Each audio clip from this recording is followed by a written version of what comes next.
အားလုံးပဲမင်္ဂလာပါခင်ဗျာအောင်စေဒုတိ channel မှာပြန်လည်ကြိုဆိုလိုက်ပါတယ်ကျွန်တော်တို့ဒီနေ့အင်္ဂါနေ့ရောက်ပြီဗျာနော်မနေ့ကကျွန်တော်တို့မနေ့ညမထွက်ထားတယ်ဗျာနော်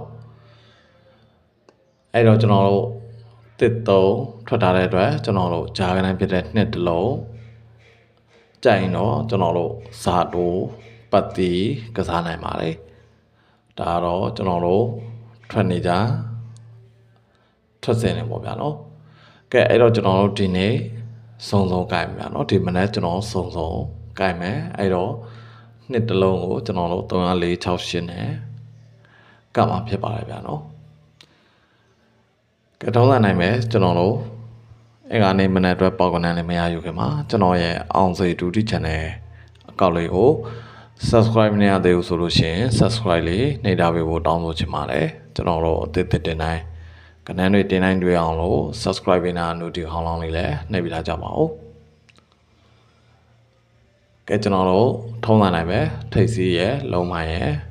ဒီနေ့ကျွန်တော်တို့အခွေဆိုင်ရှိတယ်ဗျာနော်အဲကြောင့်မလို့ကျွန်တော်ရဲ့ချင်းမချင်းများလည်းအကြိုက်ချင်းတူရင်ကစားပါအကြိုက်ချင်းမတူရင်ကြော်သွားလို့ရပါတယ်ဗျာနော်ကဲအဲ့တော့ကျွန်တော်တို့ဒီမနက်ပေါ့ဗျာနော်ဒီမနက်ကျွန်တော်အကြိုက်ကနန်း3ဝက်ရှိပါတယ်ဗျာနော်အဲ့ဒါတော့ကျွန်တော်တို့262868 3ဝက်ရှိပါတယ်ကျန်တာတော့ကျွန်တော်ပြောခဲ့တယ်လို့ပါဗျာနော်ကျွန်တော်တို့စုံကနန်းမယ်9ဝက်ထုတ်ပေးတာပါဗျာနော်ကဲအဲ့တော့ကျွန်တော်တို့ဒီမနေ့ကတော့ထွေထူးမရှိဘူးစုံကနန်းကြိုင်မှာဖြစ်တဲ့အတွက်ကျွန်တော်စုံကနန်း5လုံးပဲခွေထားတာဖြစ်ပါတယ်ဗျာနော်အဲ့တော့ကျွန်တော်ပြောခဲ့သလိုပါပဲနှစ်တလုံးအပိုင်ကြိုင်ပြီးတော့ကျွန်တော်တို့အော်ကွက်တင်နေတယ်ဆိုလို့ရှိရင်ကျွန်တော်အော်ကွက်တင်နိုင်ပါတယ်ကဲဒါဆိုရင်ဒီလောက်ပါဗျာနော်ကျွန်တော်ရဲ့အောင်စေဒုတိ channel ကိုအမြဲလိုအားပေးနေတဲ့ချင်းမင်းများအားလုံးပဲအင်္ဂါနေ့မနက်မှာအားလုံးကံကောင်းကြပါစေလို့ဆုမွန်အောင်တောင်းပေးလိုက်ပါခင်ဗျာ